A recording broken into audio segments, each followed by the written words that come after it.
may naging kaibigan akong Iglesia ni Cristo, naging malapit sa akin. Inimbitahan niya ako, sinama niya ako sa pamamahayag. Kung sumamba ko, doon ko naramdaman na may Diyos talaga sa Iglesia ni Cristo. Damang-dama ko po, nandun talaga yung ating Panginoon Diyos. Turning point ko po talaga na aanib na ako sa loob ng Iglesia ni Cristo ay nung marinig ko yung doktrina na talagang si Cristo talaga ay tao, hindi Diyos.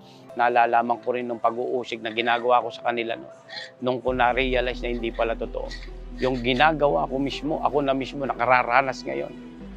Nung ako'y mag-Iglesia ni Cristo, nung mismong pag-uusig na ginagawa ko sa mga kaklase ko at mga kaibigan ko nung Iglesia ni Cristo.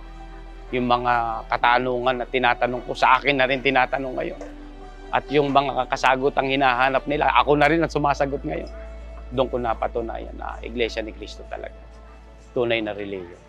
At sa Diyos ho talaga yun. Una, yung pamumuhay ko po. Tapos yung naging pananaw po sa buhay. Na tayong bilang mga tao talaga ay ang kaukulan natin maglingkod sa Diyos.